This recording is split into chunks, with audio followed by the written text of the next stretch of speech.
Olá a todos, dando continuidade ao trabalho que foi iniciado pelo Ogã Jaçanã aqui na região sul-fluminense, trazemos hoje nosso irmão Sérgio para falar um pouco sobre a trajetória dele na Umbanda. Esse projeto é idealizado pelo Ogã Jaçanã, Falando de Axé, e nós vamos continuar esse trabalho aqui no sul-fluminense, trazendo toda a história da nossa região. Primeiramente, Sérgio, boa tarde.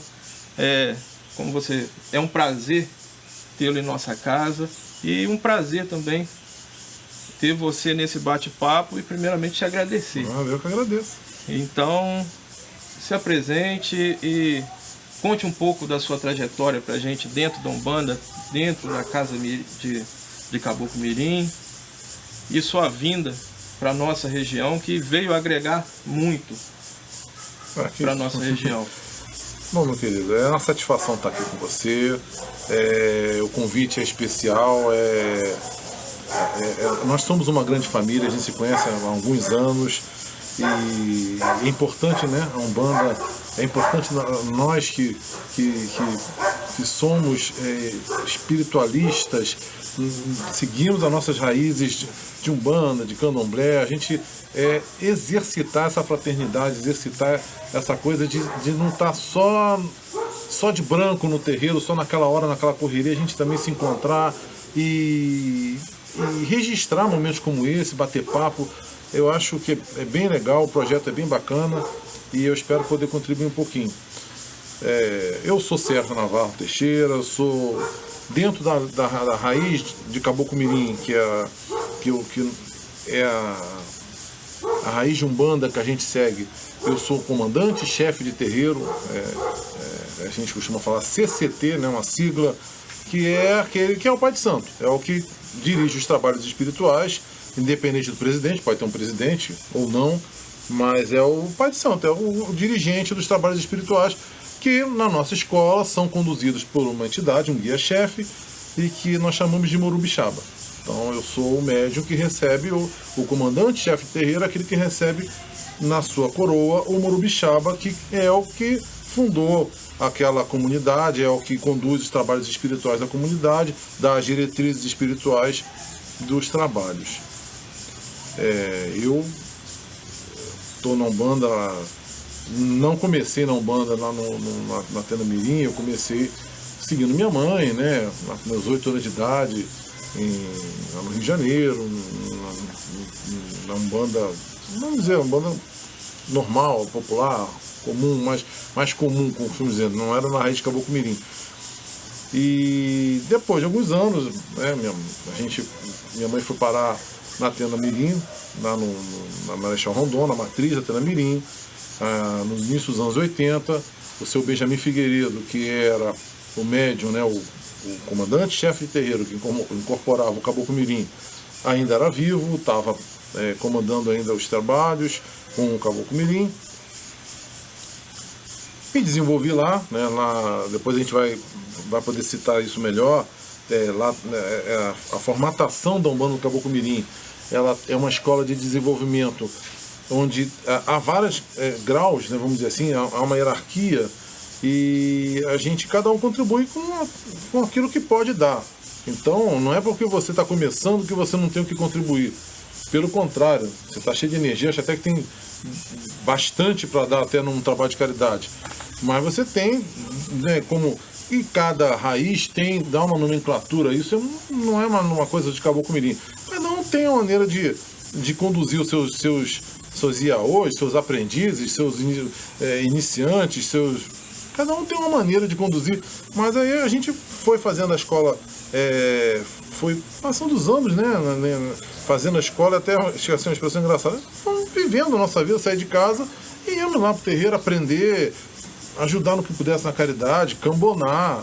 Depois começa a ter alguma manifestação mediúnica, aquilo vai se desenvolvendo, você começa a ajudar no trabalho mediúnico, nos descarregos e tal.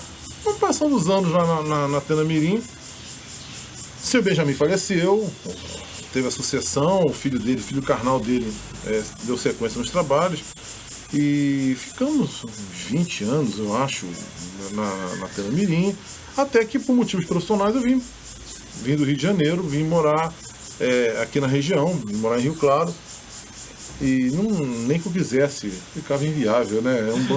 Umbanda é vivência, né? Tá no terreiro, não dá pra se aparecer uma vez por mês, entendeu? Você não vive Umbanda assim. Não é assim que funciona, né? Não é.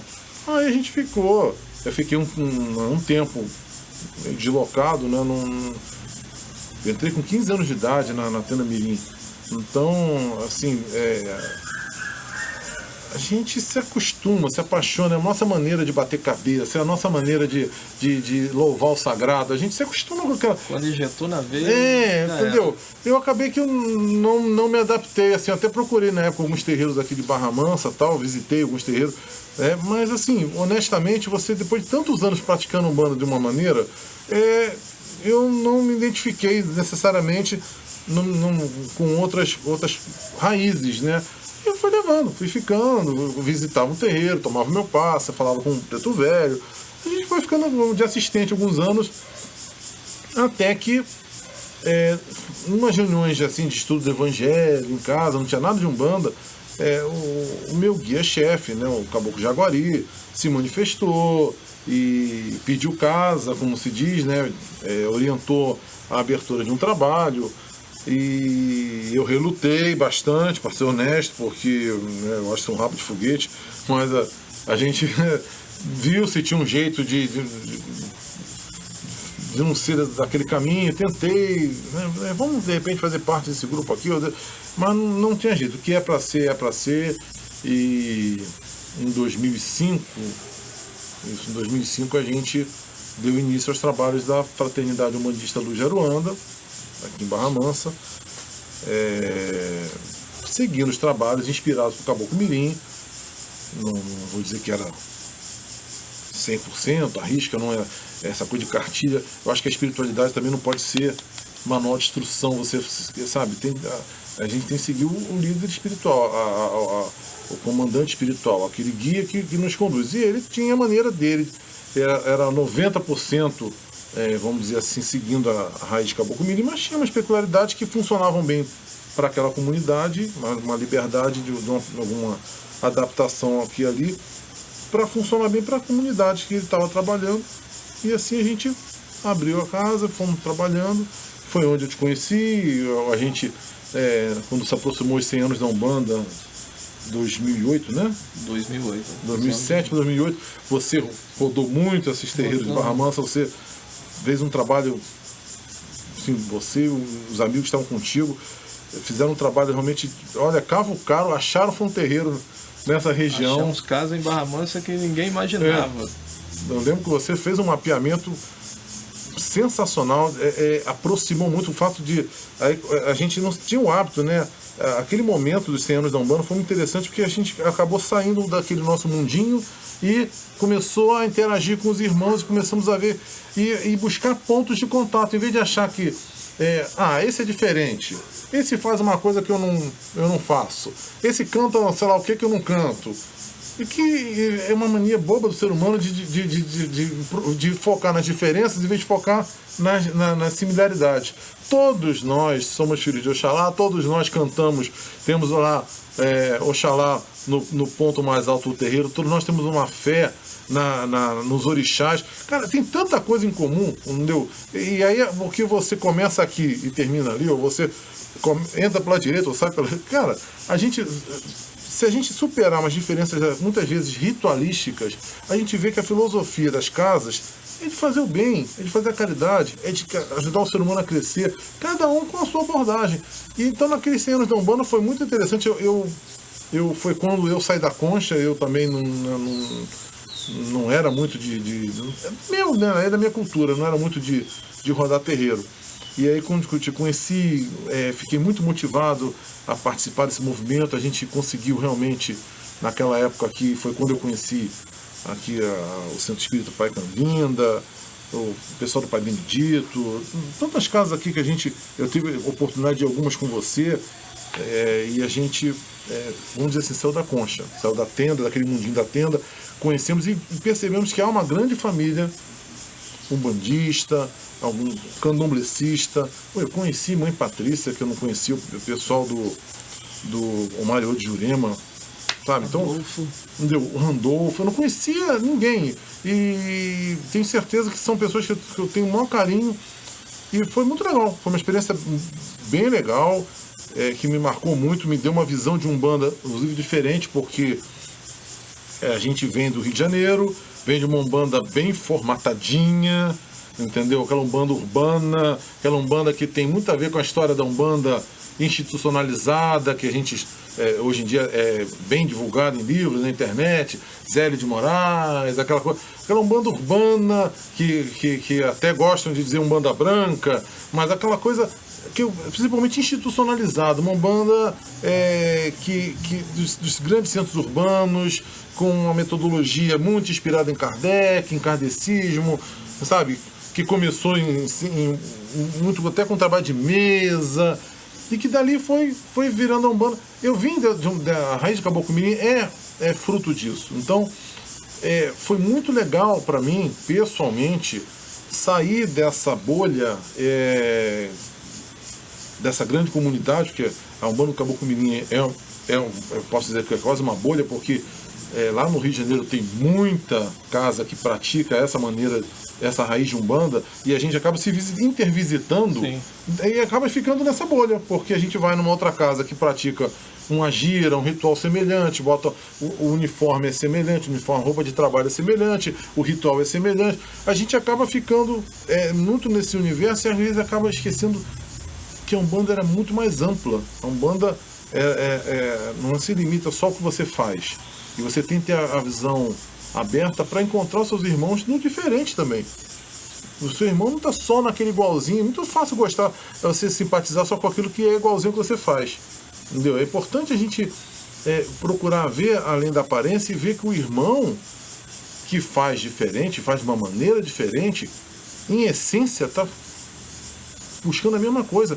Os resultados são os mesmos, o contato com o ser humano, o carinho com o assistente, com aquele que chega na casa, o dar de graça, o que de graça se recebe, sabe? O esforço que cada umbandista tem em manter uma casa aberta, de atender as pessoas que chegam precisando, o carinho de um preto velho. Isso não tem uniforme, cor da roupa, da guia, se usa guia, se não usa guia, se é descalço, se é com sapato, se é com atabaque, se é com tambor. Cara, isso não faz diferença. A entidade está ali para fazer a caridade. E foi uma experiência bem legal para mim, essa fraternidade, de você ampliar a visão de Umbanda, conhecer esses irmãos maravilhosos aqui em Barra Mansa. E foi onde eu vim acabar parando aqui. Eu estou aqui dando essa entrevista, esse papo contigo aqui, nesse caminho que eu conheci. Eu me tornei comandante, eu acabei sendo um primário de Umbanda no Rio de Janeiro, eu acabei sendo consagrado comandante no primário de Umbanda, né? Não foi simplesmente, você comandante. Em dado momento, quando saí do Rio, já estava, se eu não me engano, 5º ou 6º grau da hierarquia de 7 graus, eu só não era comandante. E depois, o primário, no atual primário de Umbanda, aqui, lá no Rio de Janeiro, eu acabei me aproximando deles através de amigos comuns, e fui consagrado na cerimônia própria, consagrado comandante, chefe terreiro, e voltando para Barra Mansa, dando sequência aos nossos trabalhos e fazendo o melhor possível, né, dentro do nosso alcance. Então, César, sobre a escola de Mirim. Falar um pouquinho sobre o que é isso, né? Para quem não conhece, o que é essa raiz de Caboclo Mirim, né? Que eu citei algumas vezes aqui. Isso tudo começa, como que... Caboclo Mirim, todo mundo conhece um pouquinho a história do Zélio de Moraes, do Caboclo das Sete Cruzilhadas. Aquele primeiro movimento da Umbanda, em 1908, era como se eles se viam muito como um espiritismo de Umbanda. É como se a Umbanda fosse um tipo de espiritismo. Essa que é a verdade. E depois de Zélio de Moraes, Em 1908 foi Zélio de Moraes. Seu Benjamin era um médium de uma família espírita, né? O médium que recebia Caboclo Mirim era um jovem, a família dele era espírita kardecista. A história lembra um pouco de Zélio. E aí, com 17 anos, o Caboclo Mirim incorporou no médium numa mesa espírita, disse que ali seria aquele último, não se trabalharia mais daquela maneira, queria se desenvolver um trabalho diferente, e que na Umbanda, e esse jovem acabou sendo encaminhado para o Zélio de Moraes. O Caboclo Mirim orientou que ele fosse procurar o Zélio de Moraes, esse trabalho de Umbanda que já era feito. O seu Benjamin ficou com o Zélio de Moraes uns 5 anos, se eu não me engano, uma coisa assim, se desenvolvendo como médium, porque mediunidade é uma coisa e experiência para conduzir uma comunidade, para dirigir um trabalho, é outra coisa, entendeu? Eu costumo chamar de cavalo. Naquele tempo, então, que os médios era muito forte essa mediunidade inconsciente, você podia, uma entidade pegar, fazer o trabalho que tinha que fazer, ir embora, e você não sabia nem o que tinha acontecido. Bastava estar disponível para o trabalho. Isso mudou um pouco. Até Caboclo Mirim encaminhou, podia ter incorporado no jovem Benjamin, agora vamos ditar a regra, faz isso, faz aquilo. Até ele mandou o médium dele para se desenvolver com um médium mais experiente, numa corrente mediúnica, um médium mais experiente, que era o Zélio de Moraes, um Caboclo das Sete Cruzilhadas, para ele entender uma série de coisas que Umbanda é diferente de Espiritismo. Ele vieram de Espiritismo, de Kardec. Foi para Umbanda, de Zélio de Moraes, para aprender uma série de coisas, se desenvolver, ter aquele momento de que você, para quem você pode perguntar, para quem você pode ter dúvida, para quem você pode, fora dos holofotes, ter o seu momento de aprendiz, de estudante, de questionador. É muito complicado você sair do 0 para o 10 sem passar pelas etapas que tem que passar, né? Então, até Benjamin Figueiredo teve seu momento de desenvolvimento junto a Zélio de Moraes, para aprender como é que um médium se posta, como é que o que é o trabalho junto às entidades de Umbanda, o que é orixá, o que é vibração, o que são as coisas. Tem uma oportunidade de, na prática, ali na convivência no terreiro, aprender a fazer Umbanda, vamos dizer assim. Aí depois ele funda a Tena Mirim. O Caboclo Mirim diz: bom, o Zélio de Moraes dá por encerrado o trabalho dele e diz: você está pronto,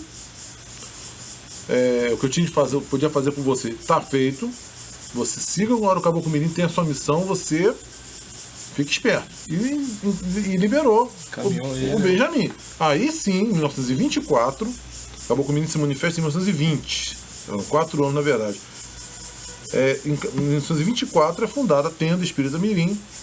E esse nome espírita, né, era muito comum no século passado, em meados do século XX era muito comum.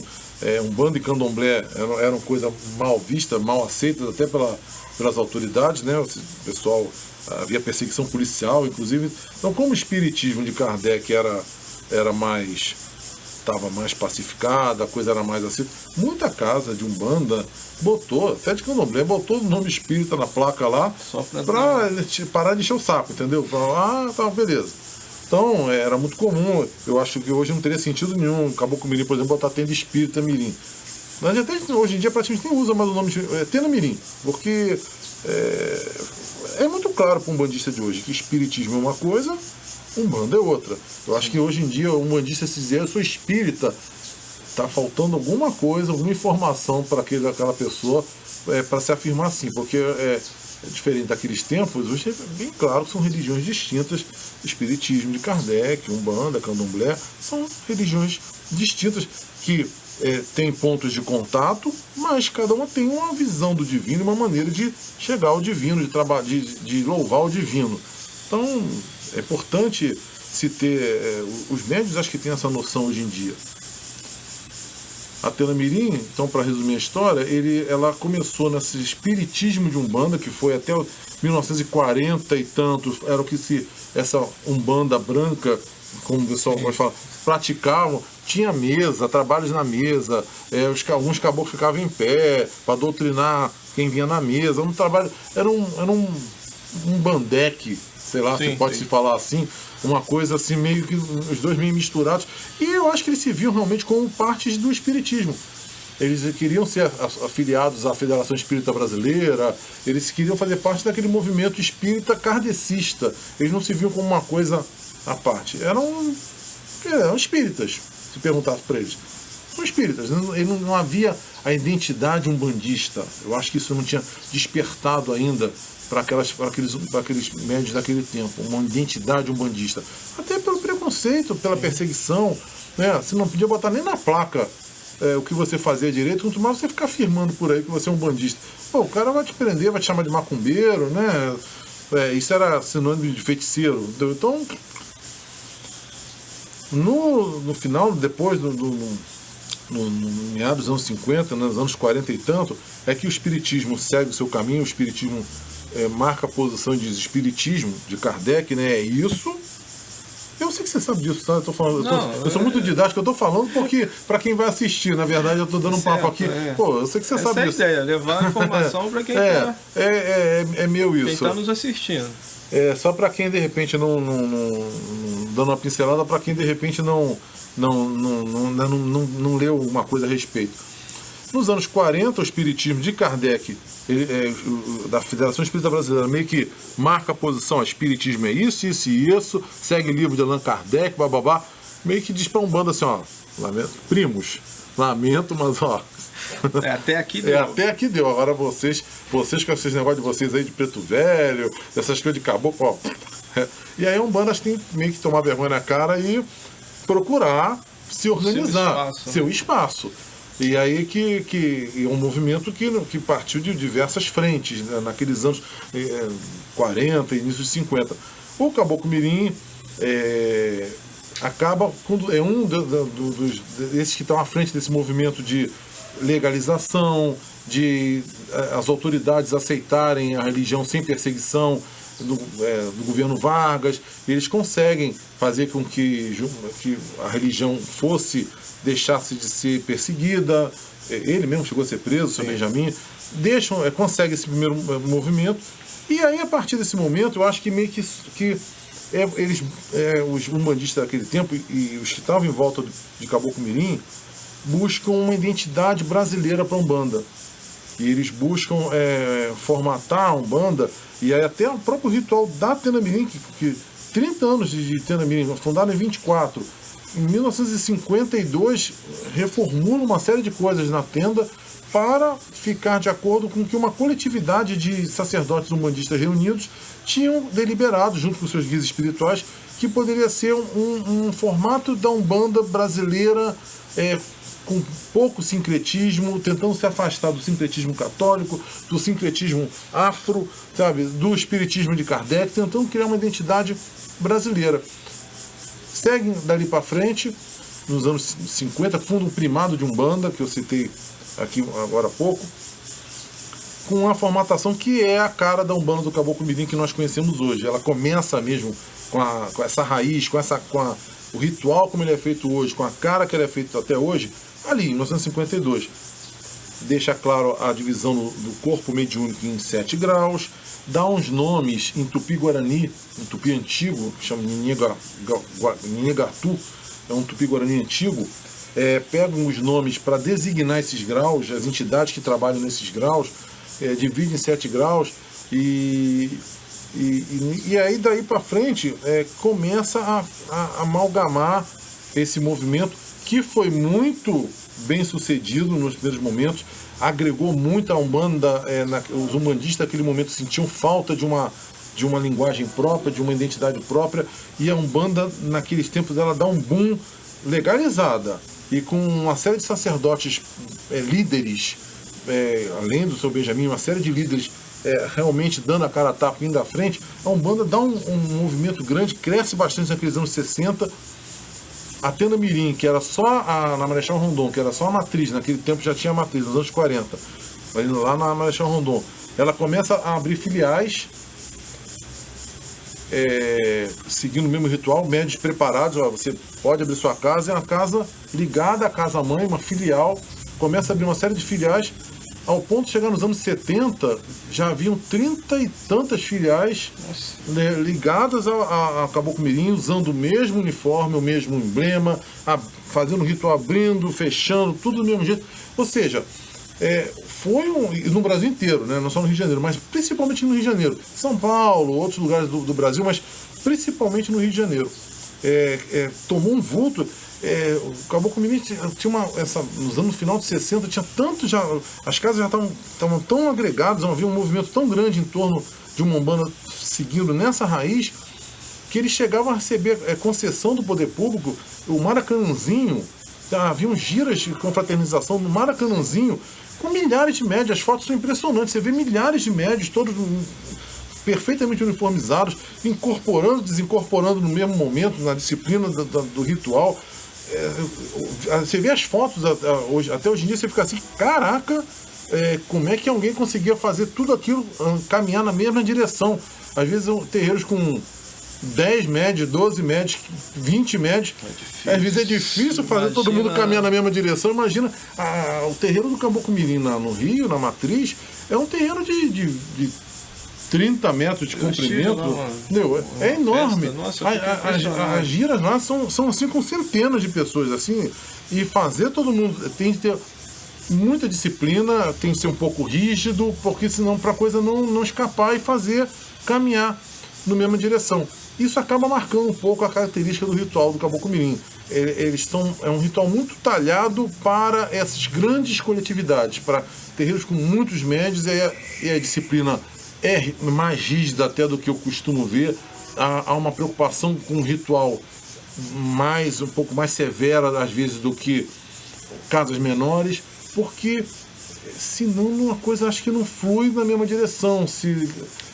Imagina, né, se você vai cantar para uns médios incorporarem numa graduação. Isso é uma curiosidade, não te cortando, Sérgio. Por favor. É uma curiosidade minha, igual eu falei no início, e de muitos, que às vezes me perguntam. Ontem eu tive essa pergunta aqui, já procurei, mas eu acho que vindo de uma pessoa de dentro, se você quiser falar. Não, por favor.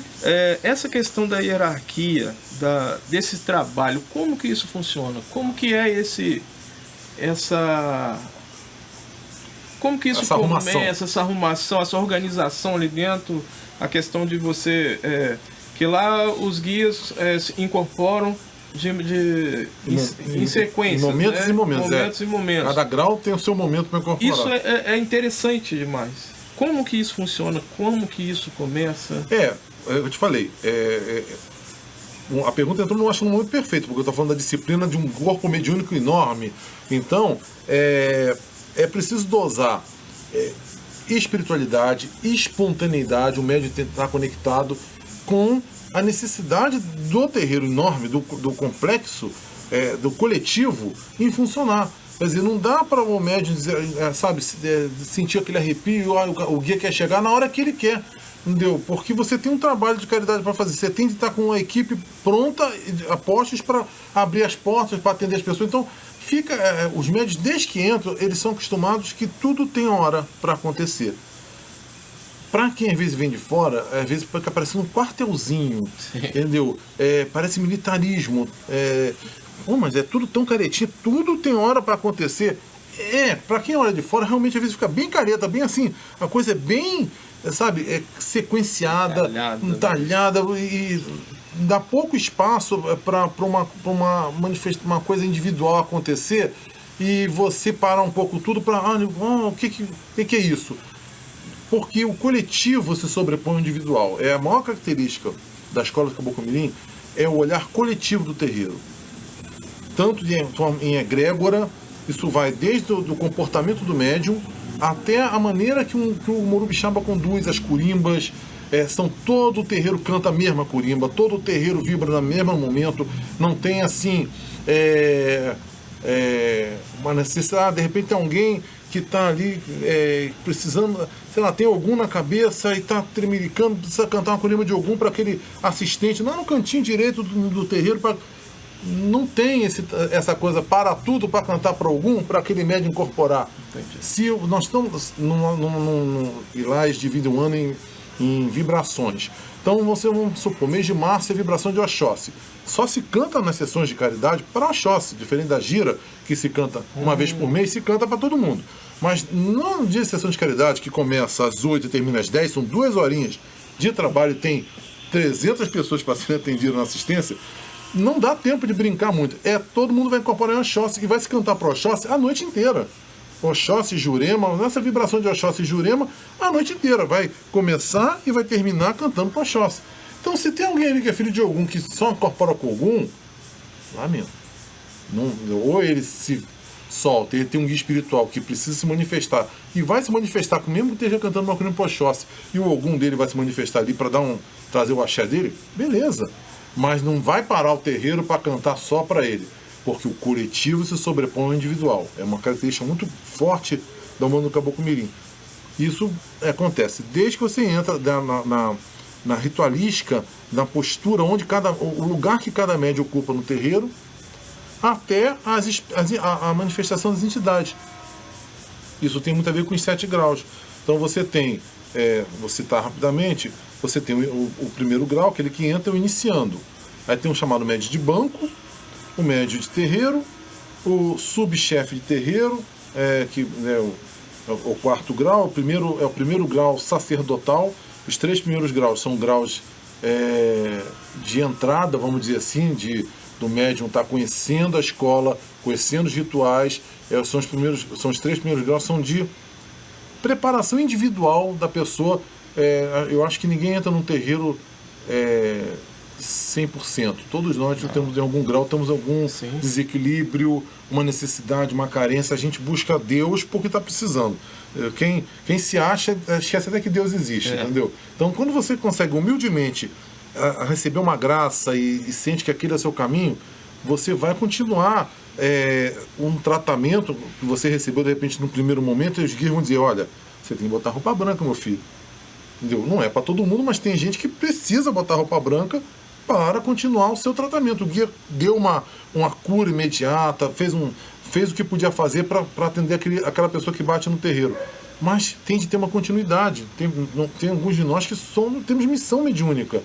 Não adianta só tomar um passe, tomar uma água, fazer a obrigação que o guia passa. Tem alguns de nós que precisa cuidar da própria mediunidade. É a mediunidade maltratada que causa muitos problemas emocionais, na vida pessoal, profissional. Então o guia diga, olha, você tem que botar roupa branca, meu filho. E aí o cara, quando bota a roupa branca, ele vai passar os primeiros 3 graus da casa, vamos dizer assim, se tratando. Então são graus que você participa do trabalho de caridade intensamente, mas o que mais recebe é você, apesar da doação. Só depois, e olha, essa brincadeira desses 3 primeiros graus, você bota aí 10 anos da sua vida, 7 anos da sua vida. Bom, entendeu? Varia, pelo menos quando eu era criança pequena em Barbacena, era assim. A gente sabe que os tempos mudam. Quando era lá atrás, você tinha um tempo de maturação para as pessoas que de repente é um pouco diferente hoje em dia, mas eram de 5, 6, 7 anos para você. Mas continua dessa forma ainda ou não? Teve uma flexibilização? Tudo na vida tá mais acelerado. Infelizmente está tudo diferente.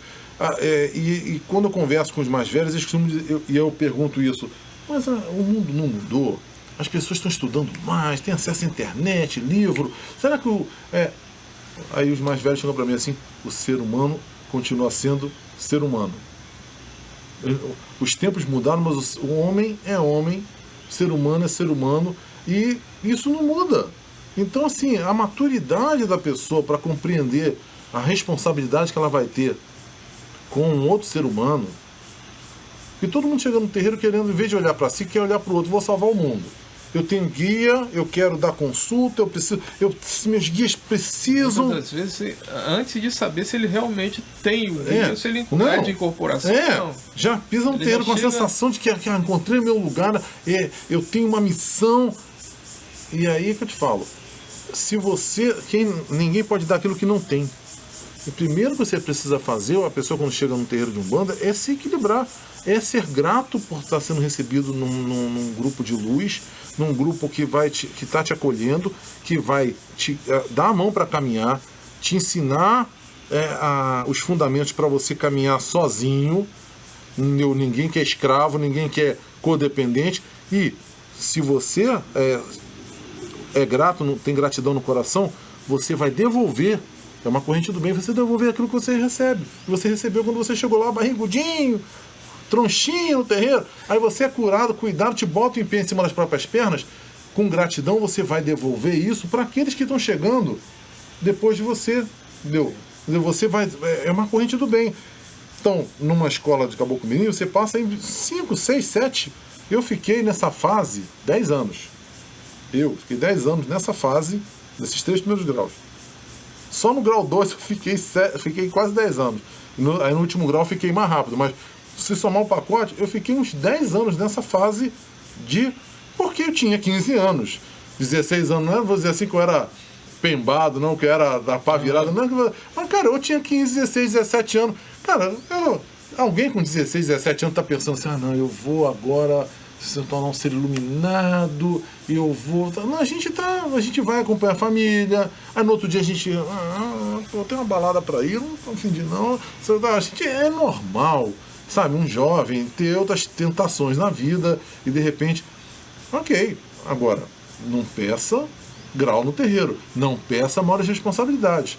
Você quer faltar, você não está se sentindo que aqui o chamado, você não foi tocado ainda, a Umbanda não entrou em você, ainda você vai mais porque o amigo vai, porque a família vai, porque é legalzinho, porque você não tem nada para fazer em casa naquele dia, acha que é legalzinho bater lá uma palminha, o tambor, aquela corinha.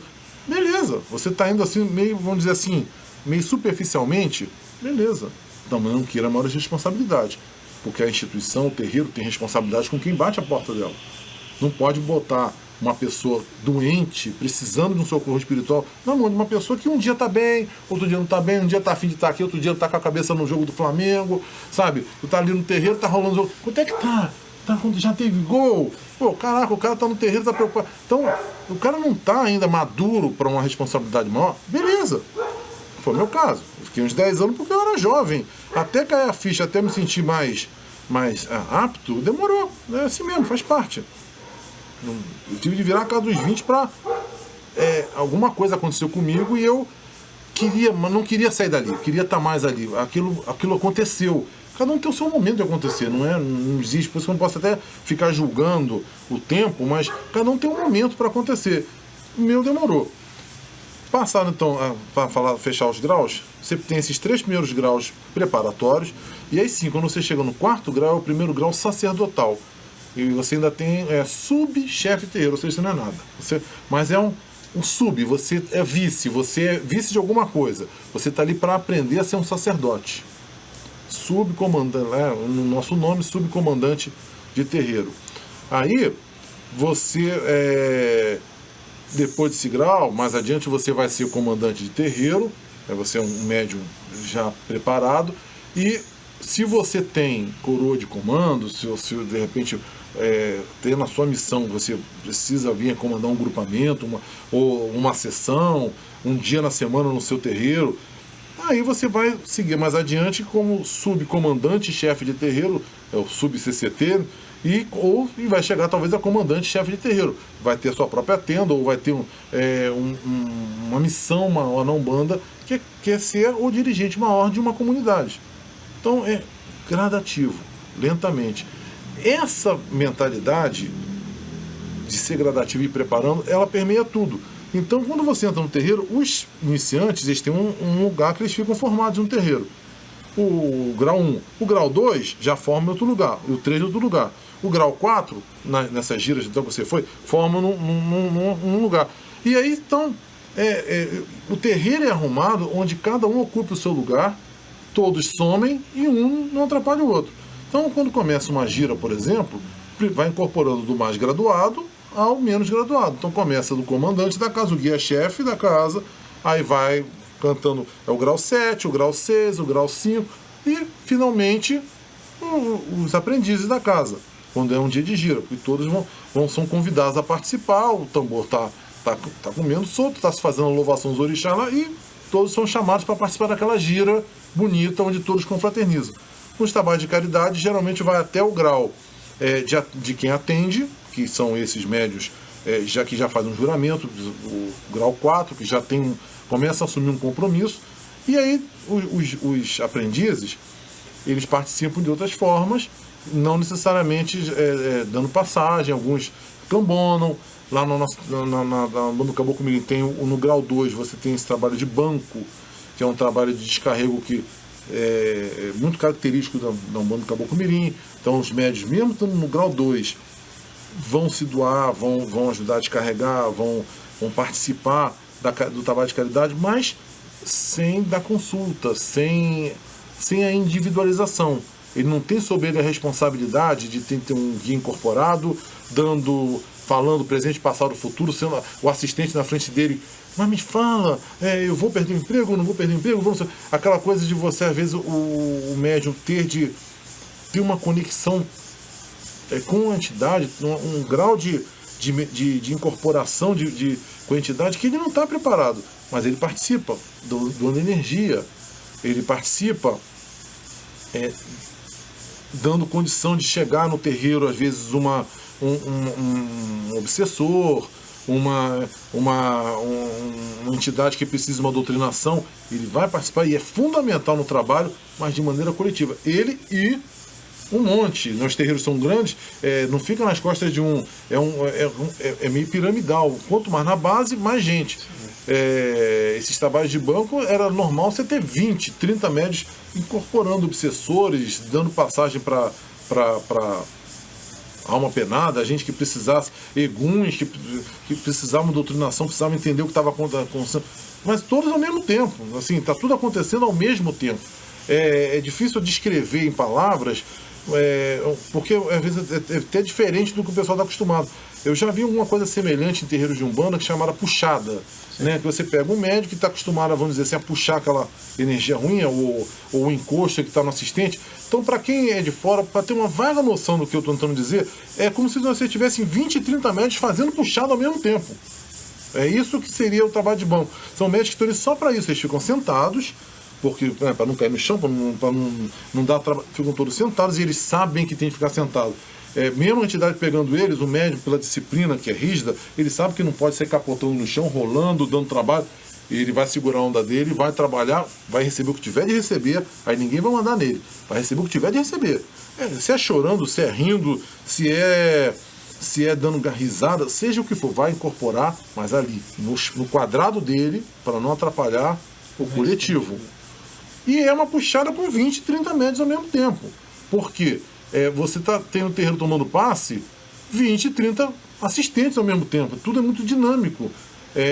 Nos terreiros do Caboclo Mirim, a assistência entra assim no atacado. Entra 10, 15 assistentes de uma vez só, tem 10, 15 caboclos dando passe, e tem lá, nos seus devidos lugares, os médicos pegando essas energias, que pode ser do cara que está tomando passe aqui pertinho, do cara pode ser de alguém que tem uma afinidade vibratória que está lá do outro lado do terreiro.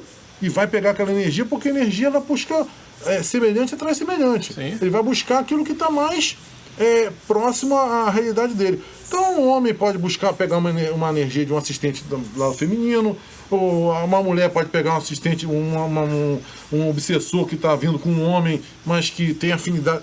Não tem, na espiritualidade não tem essa divisão do terreiro homem e mulher. Vai para onde tem de ir. Mas é tudo dinâmico. O médium está tomando um passe, ou tem um caboclo dando passe, ao mesmo tempo tem um médium fazendo a puxada, que é o trabalho de banco, puxando essa energia, e os caboclos, os médios mais graduados, todos incorporados com os seus caboclos, e é uma característica, sempre com caboclo, talvez pelo dinamismo, para poder andar, se deslocar. É muito difícil você ver trabalho desse tipo, com essa dinâmica, com preto velho. Preto velho é mais no aconselhamento, então naquelas giras, tem um momento, bota os banquinhos, não é meio nesse trabalho de caridade. A caridade com o preto velho acontece mais naquele momento da gira, porque você tem uma dinâmica diferente. É o preto velho no ritmo dele, você está no banquinho, a pessoa chega lá, pode ganhar um abraço, ou o preto velho vai ouvir que a pessoa quer. A dinâmica do preto velho é outra dinâmica, é mais O Preto Velho tem um jeito dele. O Preto Velho caminha devagar, mas chega lá. Então, chega lá. Entendeu? Esse trabalho é muito com o caboclo, porque é tudo muito dinâmico. São 2 horas de sessão e tudo acontece muito célere, tudo muito rápido. Muita gente entra, é atendida, é feita a descarga, o assistente sai pela outra porta, chama mais alguém. É tudo muito dinâmico. Depois que a assistência é atendida, limpa-se o terreiro e aí sim, os primeiros graus, os iniciantes tal, vão receber seus guias de luz para fazer a sua limpeza do médium, tirar qualquer mazela. Está fechada a sessão de caridade da tenda. É muito dinâmica assim. Não tem muita consulta, a sessão de caridade clássica é muito voltada para energia, para obsessores.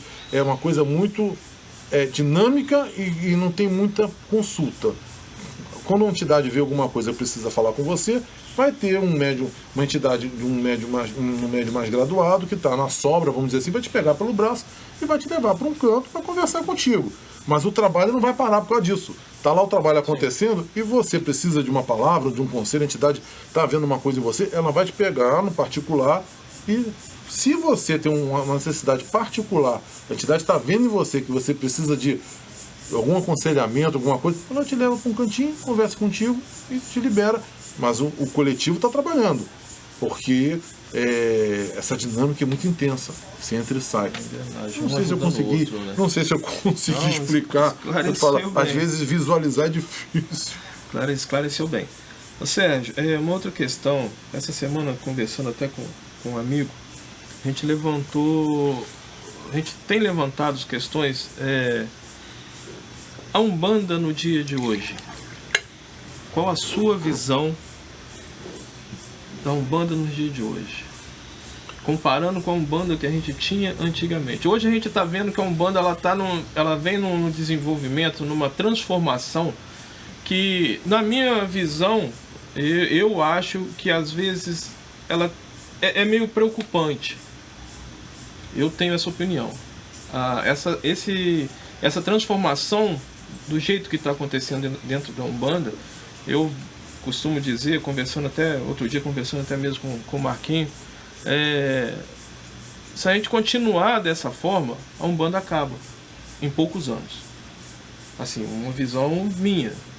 Vendo essa transformação, vendo tudo que vem acontecendo dentro de algumas casas, dentro de alguns ritos que vem aparecendo assim, do nada. Hoje você piscou, você tem um outro tipo de Umbanda. Uhum. Amanhã você piscou, tem um outro tipo de Umbanda. Está aparecendo segmentos um atrás do outro. Qual é a sua visão, esse tempo todo, essa sua trajetória dentro da casa de Mirim, dentro da sua casa também? Qual a sua visão? A Umbanda de hoje, a Umbanda de 20, 30 anos atrás? Eu tenho de resgatar uma frase que eu falei aqui que naquele contexto parecia fazer sentido, né? O ser humano é o ser humano, né? Os tempos mudam, mas o ser humano é o ser humano. Tá, os antigos falam isso pra mim. A maneira os problemas, os anseios do ser humano, o ser humano lá dentro, na alma do ser humano, é a mesma. De todos os tempos. O ser humano tem angústias, tem questões mal resolvidas, quer Deus, mas não sabe como chegar, como se conectar ao divino. Então, assim, a alma do ser humano, a angústia do ser humano, vai continuar sendo sempre a mesma. Eu acho que nesse sentido os antigos estão certos. Mas a cultura, os dias que nós vivemos, a cultura mudou. A maneira dos mais jovens se relacionarem com os mais velhos, a disseminação de informação, onde você tinha, em vários contextos, e vamos trazer para a Umbanda, você tinha no terreiro uma escola, entendeu?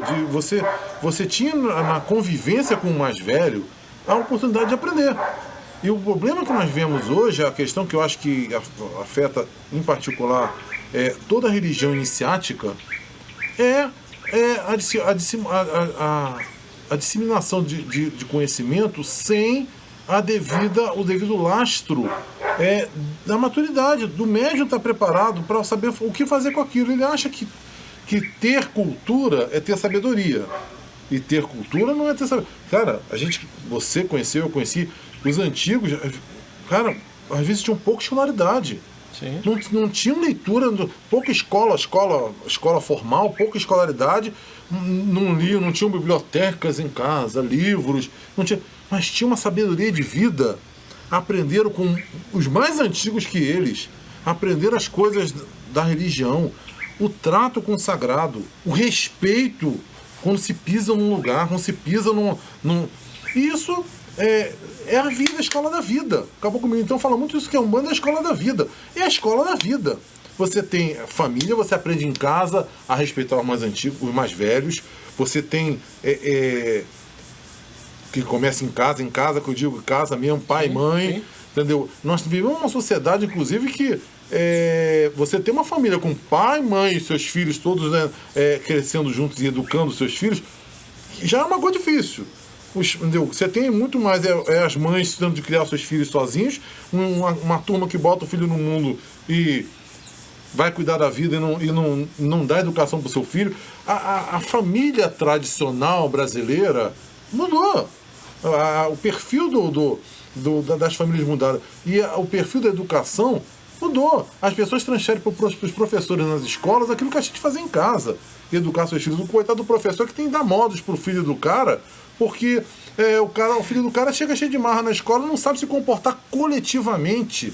Sabe? É um mimado que não sabe se comportar coletivamente. Então, é o professor, a professora em sala de aula que tem que ficar ralando para ensinar bons modos pro futuro cidadão. Isso reflete na religião.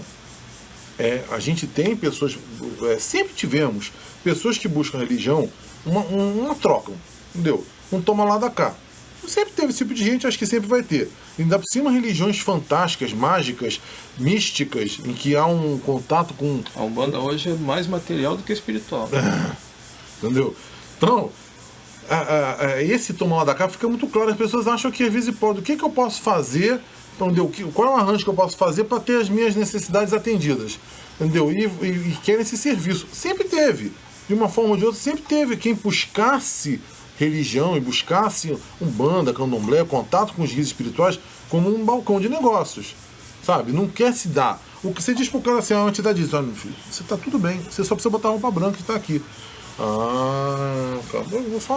Pede uma doação, eu dou uma porta, uma janela para a obra do centro aí e tal. Ou então me pede um trabalho, eu faço o trabalho se eu pedir para botar roupa branca, não tem tempo para isso. Não sei. É verdade que quando se pede que o cara tenha como oferenda a boa vontade, o amor dele, a dedicação dele ao divino, ele não tem tempo para isso. Mas se for dinheiro, doação, não sei o que, e aí você me atende. Então esse tipo sempre teve, isso não é novidade. O que me tá agora, que eu acho que talvez esteja chamando muita atenção, é que as pessoas estão achando que nem precisam no terreiro.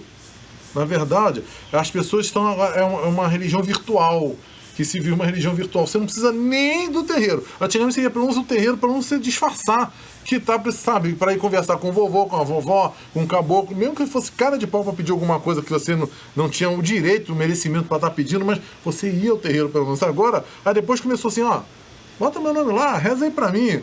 Aí agora nem isso. Agora o cara, agora já tem o cara faz um altarzinho em casa, ele faz uma macumia dele em casa. Eu acho que não precisa nem de terreiro, não precisa de professor, de mestre, de uma escola, uma raiz. Não precisa colocar o pé no chão, né? Não precisa varrer o chão para aprender alguma coisa. Não, ele compra um livro, ele faz um curso EAD, ele faz...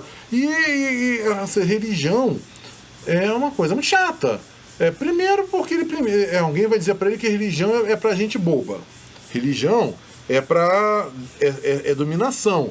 Religião é alguma coisa que tem alguns que têm um conhecimento e vão te subjugar. Você tem de ser bonzinho, você tem de ser doutrinado, dominado pelos outros para você. Então você, assim, é coisa de gente boba. Então já tem gente que já encara a religião, já cresceu esse movimento que acha que quem é religioso é um bobo, sabe? Que está seguindo uma boiada que é um cara bobo. Já é um pensamento péssimo isso, porque religião é transcendência, é autoconhecimento. Nós somos corpo e matéria, nós somos corpo, alma e espírito. O ser humano não é só isso que nós estamos vendo. E é por isso que tem tanta depressão, tanta angústia, tanta gente desiludida com o mundo, porque só as coisas do mundo não te dão todas as respostas. Então não é buscar religião para você ser codependente, você buscar religião para você ser um seguidor cego de alguma coisa. Não é isso. Mas com uma fonte de uma jornada de conhecimento, de contato com uma coisa que transcende, vai além do mundo que nós vivemos. A verdadeira religiosidade, a verdadeira espiritualidade te leva para abrir um portal de contato com coisas que transcendem o que a gente tem de cultura. E aí as pessoas que querem atalhos, querem cortar caminhos, acho que comprando um livro, adquiriu todos os conhecimentos. Daquele templo ali, o cara que fundou aquele templo escreveu um livro, aí compra o livro, faz um curso, monta às vezes um quartinho, eu não preciso submeter ninguém, a religião do eu sozinho, monta um quartinho, monta alguma coisa assim, e eu me basto.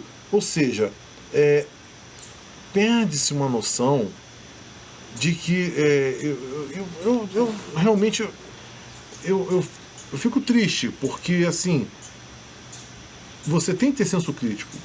Eu sou um cara de um senso crítico terrível até, entendeu? A gente tem um senso crítico aguçado, mas entre você ter um senso crítico para julgar o que é bom e o que é ruim, você avaliar aquilo onde tem o divino, tem Deus ali, tem axé, tem alguma coisa ali daquilo que é picaretagem, é muito bom a gente ter esse senso crítico. A gente tem que saber discernir o que não é, o que é dos homens, o que é de Deus, o que é materialista, o que é uma religião materialista, sabe? E do que você está falando, está te conduzindo para o contato transcendente. Mas daí você achar que toda religião não presta, que tudo isso é forma de dominação, que eu mesmo vou montar, eu sou muito desconfiado, eu vou montar eu mesmo no meu cantinho, e aí você cria uma bolha, você acha que tudo que vem na sua cabeça é divino, é o guia falando, e a pessoa perde a oportunidade de crescer naquilo que é fundamental para você ser uma pessoa mais sensível, para desenvolver a sua empatia, que é a caridade. É através do trabalho de caridade que a gente desenvolve a empatia. É através do contato com a dor do outro que a gente desenvolve assim, primeiro, a gratidão por tudo que a gente tem, e a gente desenvolve uma capacidade de dizer assim, cara, eu vou ficar me preocupando com um copo de cristal, cara, tem gente passando fome, sabe? Tem gente passando fome de comida e fome da alma. Do espírito. Então é com contato com outros seres humanos que a gente sai da nossa bolha e a gente se torna pessoas melhores. Sabe? A gente, pela essa troca de olhares que a gente... E é aí que está o aprendizado, né? Eu costumo dizer, a Umbanda é uma religião muito bonita porque ela suja as mãos. O que é sujar as mãos? Ela toca no mendigo, no leproso, no miserável. Sabe, um preto velho, um caboclo, um Exu, ele abraça sem olhar quem. Pode ser rico, pobre, mendigo, sujo, mal cheiroso, não tomou banho, tá doente, tá com dengue, tá com Covid. Caraca, se deixar. Todos, né? Não, vai falar pra uma entidade, não pode abraçar porque tá com Covid. Não, sabe? Cara, é por isso que é melhor você deixar o terreiro fechado, entendeu? Porque, cara, entidade. Eu sei disso, e aqui a gente passa por isso aí. A gente sabe, as entidades são amor puro. O ser humano só tem a ganhar com esse contato com esses guias de luz e aprender o que é o amor verdadeiro. Amar ao próximo. Amar ao próximo não é amar só quem está dentro da sua casa, quem te bajula, aquele grupinho fechadinho que você faz, te bajulam, todo mundo ali se sente. Aí é fácil amar o próximo. Você ama aquele que te bajula, aquele grupinho, aquela sua panelinha, e você não sabe o que é realmente amar o desconhecido que bate na tua casa, o diferente, o doente do espírito, entendeu? Que busca uma palavra amiga, que você tem que ter paciência. Cara, é sacrifício, sim. Ninguém pode dizer que todo mundo que vai para uma tenda de Umbanda, que vai para uma religião como a nossa, cara, tá dando de graça o seu tempo, sabe? Deixa muitas vezes sua família em casa e sai do trabalho cansado, um dia puxar de trabalho para ir de noite para o trabalho na sua tenda. Tá ali, sabe, de graça, dando tempo, dando dedicação. Então, isso pode parecer um perrengue, cara, mas é uma oportunidade de você sair da sua bolha, dar algo, devolver para o divino, para o universo, todas as graças que você recebe. Sabe? Não é o contrário, não. Eu só dou se eu receber. Tem muita gente que é assim, olha, se eu receber aquilo que eu pedi, eu vou dar alguma coisa em troca. Não é assim que funciona. Entendeu? Você se doa, você se abre. A mesma janela, eu ouvi isso dos guias espirituais, a mesma janela que a gente abre com amor, com carinho, que a gente se abre, é a mesma janela que entra a luz na gente. Quando a gente se abre, se permite, sabe, porque a gente quer chegar no outro, que a gente quer ver o que está acontecendo além da nossa bolha, é essa janela que se abre que a luz entra. Não é ficando fechado na sua bolha que você chega a lugar nenhum. Então sabe, essa coisa do personal terreirator, entendeu? Parece Tabajara, essa coisa de você ficar, as pessoas, porque a convivência humana é difícil. Tá bom, eu de repente a pessoa pode dizer assim, mas ir naquele grupo, mas tem um fulano que tem naquele grupo que é vascaíno, só fala de Vasco, eu tenho uma raiva de Vasco danada. Isso para não falar de outras coisas, que o nego tem raiva, que um não pode ver a cara do outro porque esse veste amarelo, esse veste vermelho, esse veste... As pessoas estão tudo assim, com dificuldade de coexistirem, de conviverem. Cara, mas o ser humano, ele cresce na convivência.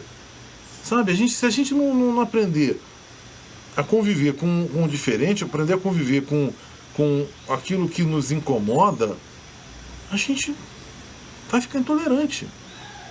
É um exercício mesmo. No terreiro, a gente lembrar, quando a gente bota branco, nós somos todos irmãos de branco. Não tem rico, não tem pobre. Já começa por aí, um grande exercício de humildade. Não tem ninguém melhor do que ninguém. Como você falou, aliás, não tem aquele que só esse só varre, esse só senta na mesa para dar palestra, esse só não sei... Cara, todo mundo é irmão, o trabalho é de todos. Manter aquele espaço sagrado dá trabalho, mas é responsabilidade de todos. E cada um dá o que pode dar. Mas é o que eu te falo, a convivência humana, às vezes é mais fácil você, não, eu vou ficar aqui na minha, eu faço minhas orações, vou pedir pelo mundo, paz ao mundo, aos governantes, e vou pedir saúde para minha família. Aí você fica no seu cantinho porque dá muito trabalho você... Eu falo, aí você pode ter cultura, adquirir muita cultura, ler muito livro, ter acesso a muita coisa, mas nunca vai adquirir sabedoria. A sabedoria da escola da vida, de estar ali no contato com o ser humano. É o que eu acho. Sérgio, outro dia eu vendo uma live sua, tenho te acompanhado aí direto. De vez em quando eu dou minhas cacetadas. Você falou na sua live uma coisa que eu bato muito aqui dentro e é muito interessante, eu tenho a mesma opinião.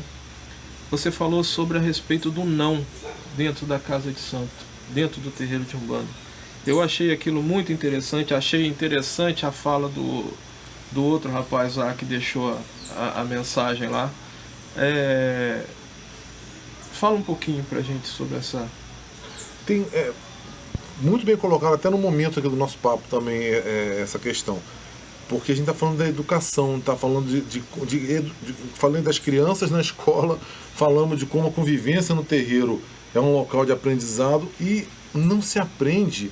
Eu acho que um pai, uma mãe, na vida normal, não estou nem falando do pai e mãe de santo, o pai e mãe, com seus pequenos em casa, ele não educa se não disser não. O dizer não é impor limites. Pro bem daquele pequeno. É importante ele saber se encaixar, se colocar no mundo. Tudo tem hora, tudo né? tem hora. Tudo tem a ver com como você perguntou também da organização Mirim. A disciplina vem do não. Vem de você saber a hora de que você pode e a hora que você não pode. Se tudo é só posso, você vai atropelar outra pessoa. Você vai passar por cima de outra pessoa. Vai pular etapa. Você vai pular etapa, você não vai querer limites. O não é o limite. É ensinar limites. Com os limites, você aprende a ter disciplina. Então, na casa de santo, tá difícil. E aí vem com essa conversa que nós estamos tendo da dificuldade da Umbanda do século XXI, do Candomblé do século XXI, das casas de santo do século XXI, porque as pessoas estão mimadas e não querem ouvir não. porque elas estão... Querem entrar e saber tudo. Elas são consumistas, elas estão acostumadas num clique, elas têm a informação que elas querem. Elas compram um livro, elas têm acesso à informação. Elas não querem, às vezes, esperar o momento certo para elas compreenderem aquilo. Senão, se você não tem o limite, você não tem a maturidade, aquilo é jogar pérolas aos porcos. É dar um conhecimento, uma cultura que não vai se converter em sabedoria. Se aquilo vem antes de você estar preparado para receber aquilo, aquilo passa, é como água que escorre em seus dedos. Você não vai ter entendido o valor daquele ensinamento até ser tarde demais. Até você já estar contaminado com uma série de outras coisas. O dizer não é para o bem do pequeno. O pequeno, conhecendo os limites, ele vai saber, bom, até onde ele pode ir, o que ele pode fazer, aprende a ser dono do espaço dele, a não querer o espaço do outro. Ele aprende a receber na hora que é adequado de receber, porque se você arranca alguma coisa, se você arranca um fruto antes da hora, olha só o não. Você tem uma árvore, tem um fruto na árvore. Então você pode querer comer aquele fruto agora, mas se o fruto está verde, você tem de dizer não para você mesmo. Não adianta você querer, mas eu estou com fome. Mas o fruto está verde, você tem de dizer para você, não te pertence isso agora. Espera a hora certa para tirar esse fruto. Quem tira o fruto antes da hora, o fruto não vai amadurecer, não adianta você botar em cima do... Não vai encruar, vai continuar verde, sem sabor, e você vai dizer, eu peguei o fruto, mas não pegou o sabor. Eu peguei o fruto, mas não teve o melhor que ele podia te oferecer. Você perdeu uma excelente oportunidade de provar o néctar que aquele fruto podia te dar, porque você tirou ele antes da hora, da árvore. Então, uma casa, uma pessoa que tem uma escola de vida, um dirigente, um pai, uma mãe, um comandante, que tem uma vivência, é a sabedoria da vida, tem uma escola, tem os guias espirituais que estão na coroa daquela pessoa, a pessoa dedicou uma vida àquilo ali, tem uma sintonia que vai além da incorporação, que é o objetivo de todos nós.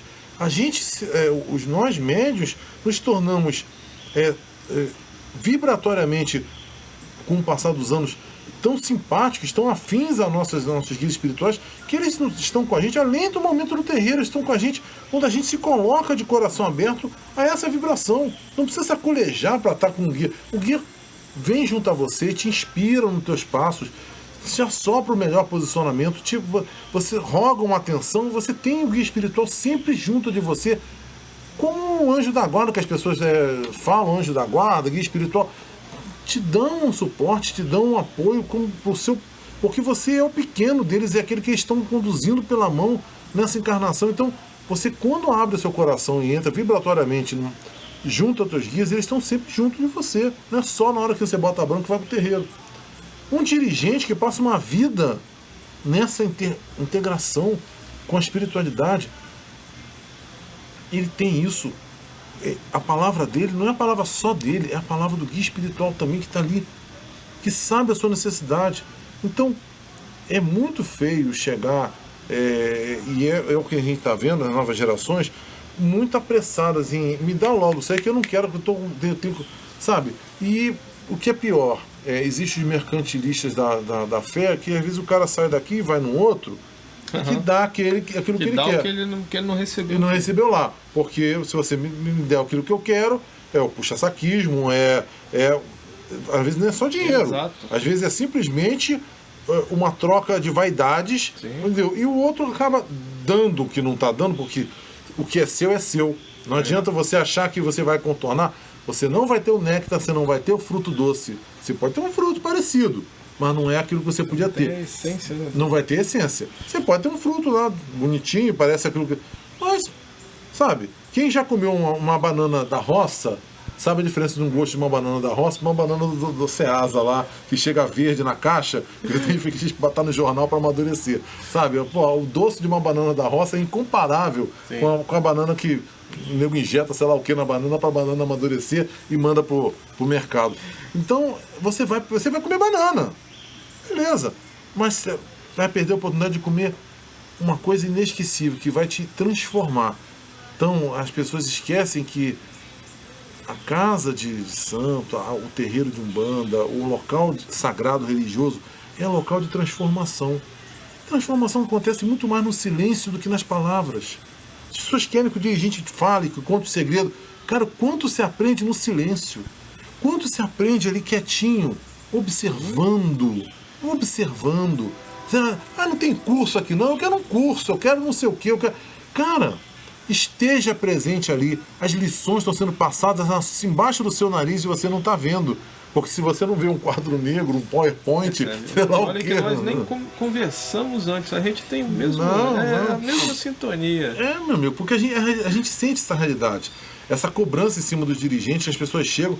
E aí eu tive a oportunidade de ver no passado, antes de eu ser dirigente, quando eu frequentava outras casas, aprendendo, ver gente chegando já naquele tempo, bota, sei lá, 20 anos atrás, gente chegando na casa com uma marra em cima do dirigente, que era mais letrado, a dirigente era uma pessoa com pouca escolaridade, com uma marra, sabe, querendo dar aula para dirigente, querendo, você não vai falar de chakra, você não vai falar de não sei o quê, bababá. Isso aí, a dirigente não era pra dela, não queria falar de chakras, de alinhamento, de sei lá o quê. E a pessoa sempre passava uma prepotência nas reuniões dos médios de querer quase botar assim, e quase como se estivesse dizendo assim, olha, se você não tem, então me dá aí uma outorga, né? Me promove, me dá uma outorga e deixa que eu venha aqui, eu faço pra você.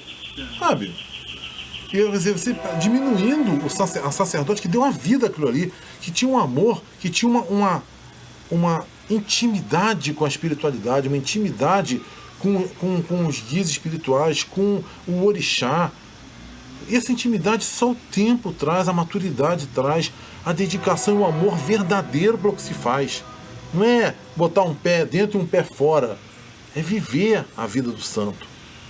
Ninguém mais quer viver a vida do caminho religioso. As pessoas botam um pezinho dentro, mas na verdade estão com um pezinho fora, um pezinho atrás. Sabe?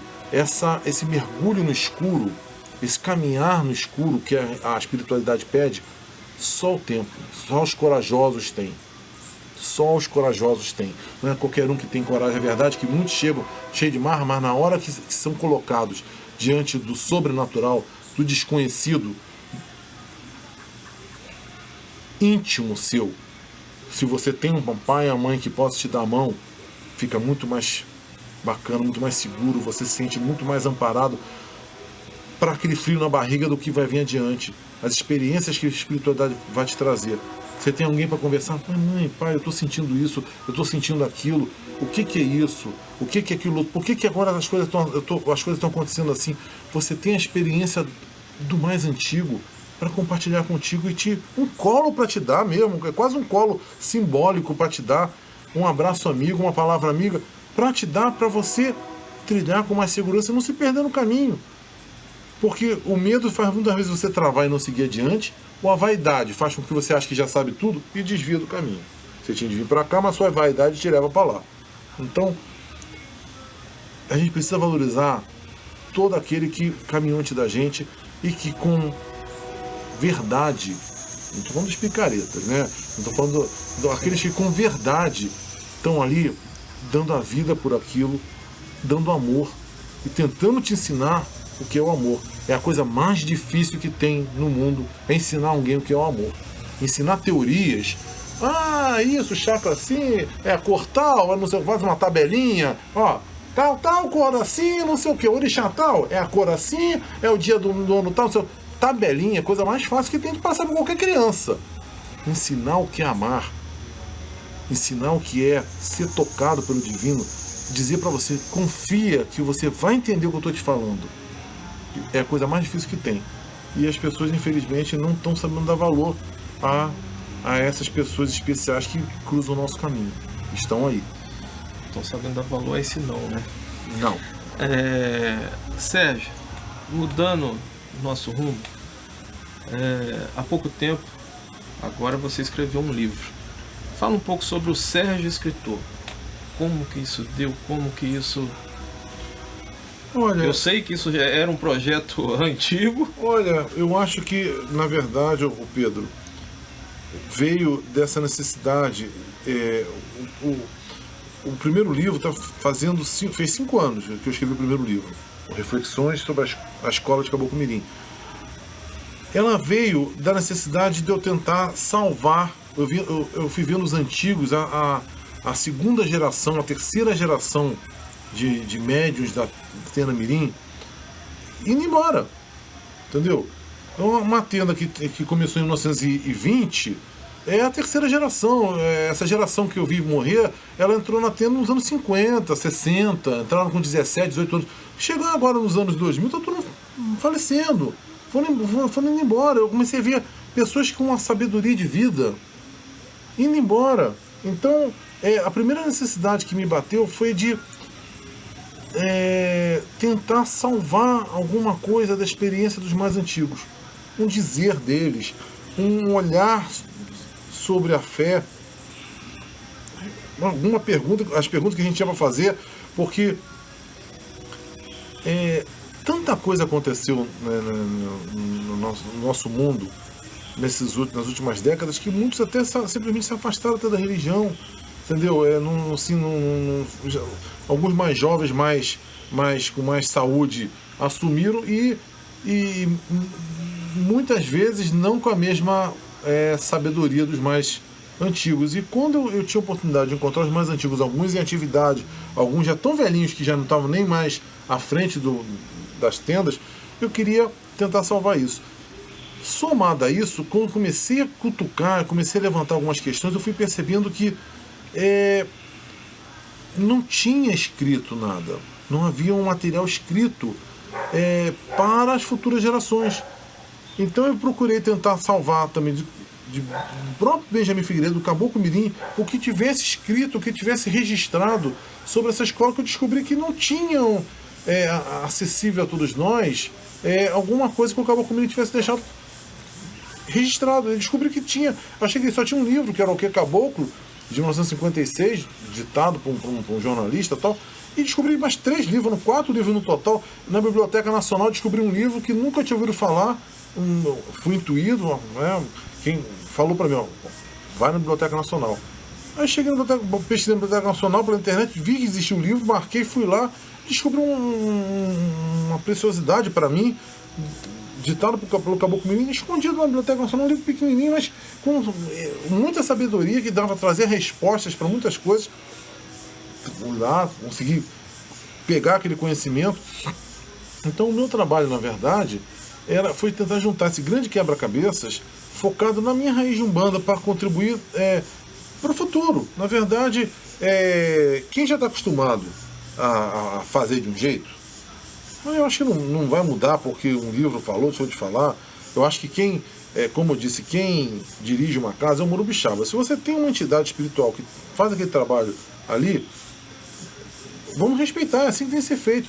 Agora, se você pode, os médiuns, os dirigentes, procurarem se esclarecerem, buscar algumas respostas e traduzir isso para os mais jovens, realmente o livro que eu escrevi, ele não é voltado para quem começa, esse primeiro livro, Reflexões. Ele era voltado mais para os sacerdotes, voltado para quem já tem uma estrada, porque ele trazia umas questões um pouco complexas, nesse sentido assim, era um livro de teologia, algumas questões que o Caboclo Mirim colocou, e eu tentava, através das entrevistas e do que o material que eu fui achando, juntando pecinhas, eu fui tentando trazer um material que fosse mais trouxesse um embasamento para os sacerdotes prepararem as suas, porque as suas aulas, os seus papos, para quem começa, porque a nova geração quer saber. A nova geração, por ter tanto acesso à informação, ela quer saber. E num devido tempo, eu acho assim, adote o seu filho antes que um traficante o adote. É uma frase de caminhão antiga. Adote o seu filho antes que o outro adote. O dirigente de hoje, ele acaba, que é importante tudo que a gente falou, não estou desdizendo tudo que a gente falou. O que eu ressaltei mais cedo aqui é o exagero disso. Quem entra numa tela só querendo isso, só querendo apostila, querendo livrinho, apostila, preto no branco. Acho que isso aqui, que terreiro de Umbanda é cursinho. Não é isso que eu estou falando, mas no seu devido tempo e sabendo que cada um pode ouvir, na nossa escola, no Caboclo Mirim, por exemplo, nós costumamos ter reuniões para graus. Por exemplo, o cara que é mais graduado tinha uma reunião para eles. Depois entrava o menos graduado, e aí você ia, alguns assuntos você podia ir aprofundando de acordo com que cada um tem maturidade para compreender. Algumas coisas não para todos, né? Aliás, a maioria dos assuntos são para todos. Mas tem algumas coisas que os mais graduados, que estão mais tempo ali, algumas questões mais delicadas, são tratadas em círculos menores pelos dirigentes, entendeu? É normal em qualquer instituição isso. Questões mais sensíveis, que não é para o grande público. O trabalho que eu fiz foi muita preocupação isso, de não perder esse conhecimento, buscar juntar as peças de um grande quebra-cabeça que estava espalhado, e por falta de uma referência, foi se tornando cada vez mais contaminado por umas coisas que não tinham nada a ver com o Caboclo Mirim. Então eu fiz o trabalho, passei 4 anos de entrevista, de pesquisa, Biblioteca Nacional, Escambau 4. Fiquei 4 anos quieto, não mostrei trabalho para ninguém, fazendo esse trabalho, revisando. Mudei conceitos que eu comecei 4 anos antes, 4 anos depois revisei vários textos que já tinha uma maturidade diferente para compreender e já pude falar de uma maneira diferente, revisando. E ainda assim demorei 1 ano esperando uma autorização, né, de quem me guiou nesse caminho, em que hora eu devia publicar. Em dado momento, não, agora pode publicar. Eu publiquei, foi muito bem recebido, entendeu? É um trabalho que serve de referência. Eu não esperava, escrevi para mim inicialmente. Quando eu comecei a escrever, dentro do computador começou a vir uma série de... o trabalho teve muito de intuição espiritual, entendeu? De coisas que eu não tinha conhecimento, que eu tive de estudar, de dizer para mim assim, isso, isso, isso e isso. Procure estudar melhor isso aqui. E eu chegou um dado momento que eu falei, cara, eu não estou entendendo o que eles querem dizer. Eu ter de estudar para compreender aquele tanto que já tinha sido passado para mim. Quer dizer, você recebe 50%, parece que 50% você tem que correr atrás para encaixar e fazer sentido. Não foi um trabalho realmente lento. Eu abordei certas coisas que nem eu tinha uma total compreensão, e às vezes até para quem eu perguntava também não tinha um subsídio para me dar, e eu tive de ter a maturidade, o tempo certo para vários capítulos. Eu parava, porque eu me deparava realmente com a falta de condições de escrever sobre aquilo. Eu tinha de parar, encostar, e começavam a vir outros assuntos, eu ia escrever outras coisas, para um ano depois, sei lá, a peça que faltava naquele quebra-cabeça aparecer na minha vida. Era isso que estava faltando, para você conseguir compreender até a chave que traduzia aquilo que você recebeu 1 ano antes. Então foi um trabalho lento, muito lento, que foi feito para mim. Eu não sabia que ia vir ao público, eu fiz para mim. Quando ficou pronto, foi se tornando cara de um livro. Aí eu perguntei se era para vir a público, e quando recebi a autorização, eu publiquei o Reflexões. Agora, recentemente, fez 1 ano, se eu não me engano, eu lancei um segundo livro, complementando, vamos dizer assim, a abordagem sobre a nossa escola, mas voltada para quem está começando. Realmente o primeiro livro era um livro de uma pessoa que já era sacerdote, cheio de perguntas. Foi muito eu, Sérgio, perguntando uma série de coisas que eu não encontrava porquê daquilo ser feito. Então era eu, sacerdote, perguntando, questionando e buscando da espiritualidade respostas. No segundo, eu me coloquei no lugar realmente de quem estava começando, quem as perguntas são num nível mais básico, num nível muito mais íntimo, não é institucional, não é teológico, é de como essa fé me transforma, como que eu chego diante, como eu piso nesse terreiro, como eu vivo a Umbanda.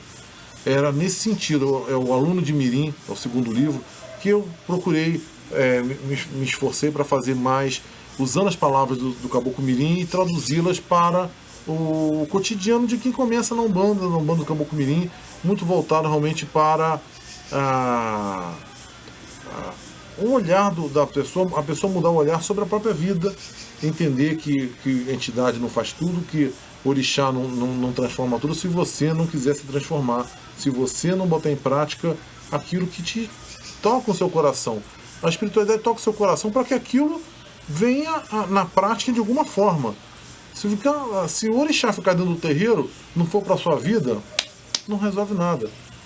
Entendeu? Se o guia espiritual se manifestar de uma forma mais linda, falar, e você não levar para a sua vida, não adiantou nada. Se a Umbanda ficar dentro do terreiro e você não levar para a sua vida, não resolveu nada. Entendeu? Então, o segundo livro foi muito voltado para isso, para você levar para a sua vida e tentar traduzir para a sua vida o que a Umbanda quer de você. Eu fiz esse aluno de menino. E aí depois veio lives, né? Comecei a gravar videozinho. Eu sempre fui meio arredio de internet, né? Eu fico achando que é meio essa coisa de Felipe Neto, essa coisa meio de fala galera, não sei o que. Eu acho isso meio bobo, sabe? Eu não sou dessa geração. Eu acho isso meio bobo, essa coisa de ser youtuber, de ter seguidor, não sei o que. Então eu acho isso. Eu não curto muito. Mas eu tive de entender que a gente chega a tanta gente.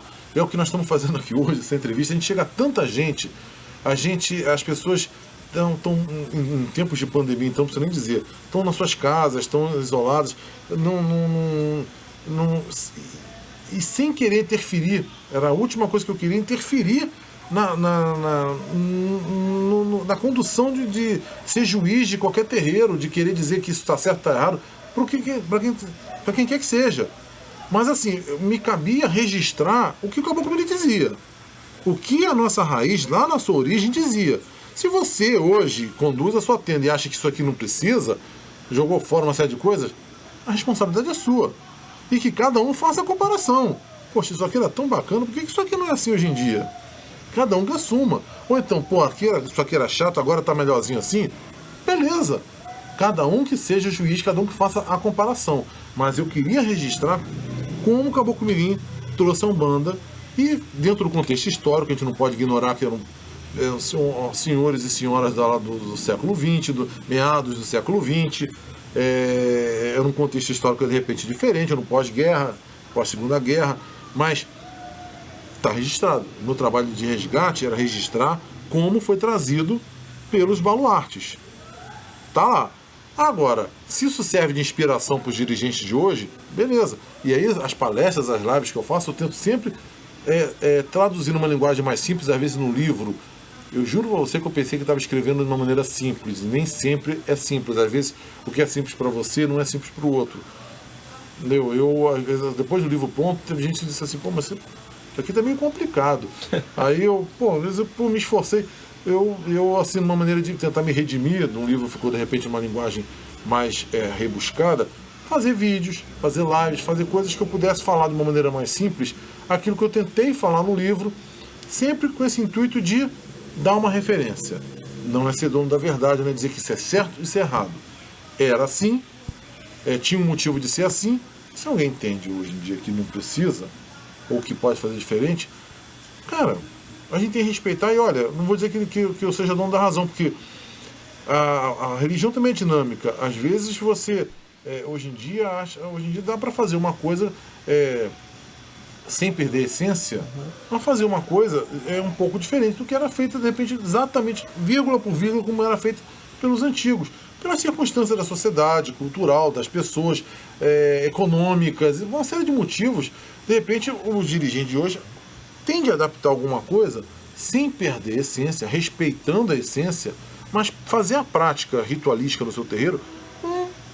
Vamos imaginar, vou dar um palpite aqui, de repente o antigo achava que não podia ter ventilador no terreiro porque vai apagar a vela. Aí hoje em dia o cara acha, lá o sacerdote acha, não, ninguém aguenta ficar no terreiro hoje em dia, num bafo danado, a gente tem o conforto de poder ter um ventilador, e bota um copinho em cima da vela, sabe, para proteger a vela, para a vela não apagar. E eu acho que o santo não vai ficar chateado de a vela estar protegida por um copinho.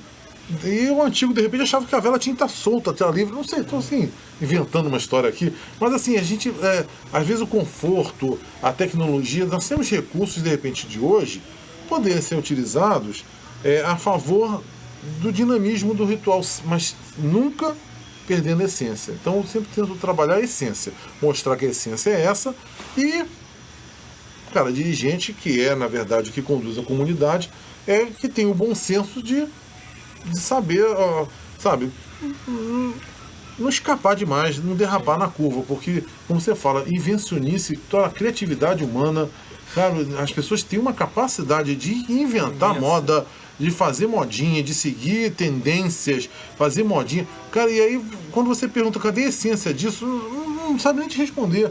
Não tem essência, porque achou bonitinho. É copia e cola. O cara viu, de repente, sei lá, uma Wicca lá, uma religião Wicca, lá das bruxas.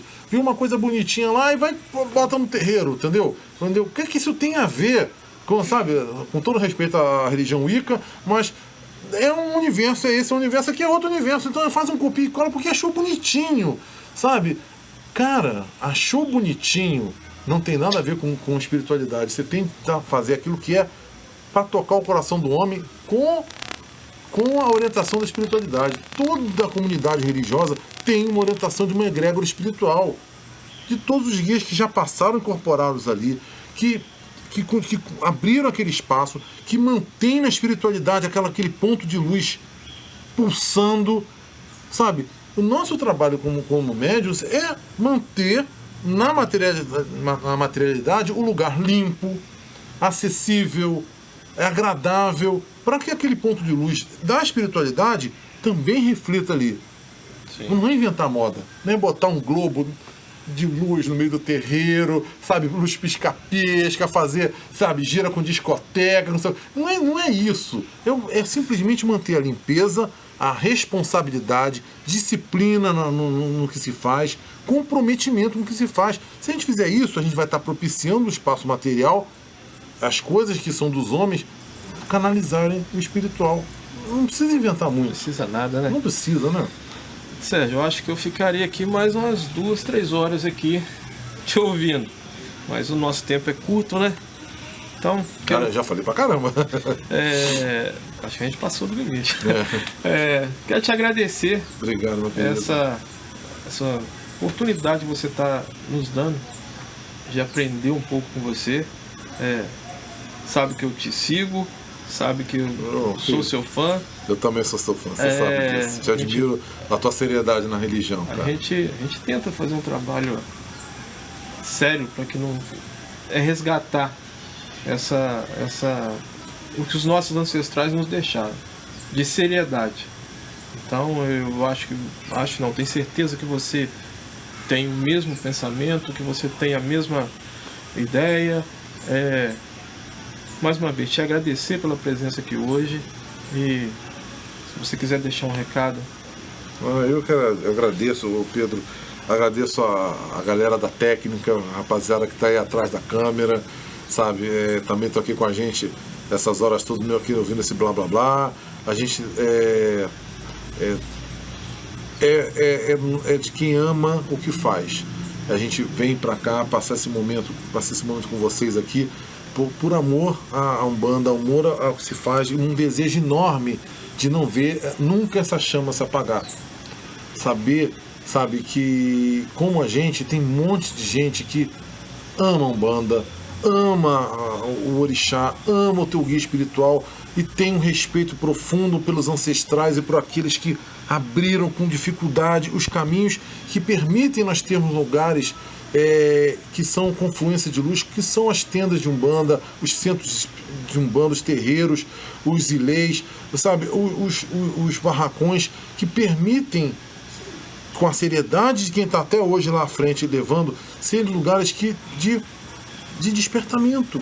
Em dias tão difíceis que nós vivemos, em dias materialistas, de dias de egoísmo, de individualidade egoísta, de, sabe, ser humano passando por cima de ser humano, lugares que a gente ainda pratica a fraternidade, os sermos irmãos, caminharmos juntos, sentirmos uma família saudável, porque todo terreiro é uma grande família, sabe, e que a gente possa manter isso, a essência disso viva, sabe, quando todos nós que buscamos a religião, a gente mantém essa essência viva, respeitar os mais antigos, ter vontade de ser útil, é o que basta para você botar roupa branca, vontade de ser útil, não de ser professor, não de se destacar, de ser especial, de ser útil, onde te pedirem para ser útil, seja útil, Um dia você está sendo útil varrendo, outro dia você vai estar sendo útil dando uma palestra, ajudando tua comunidade.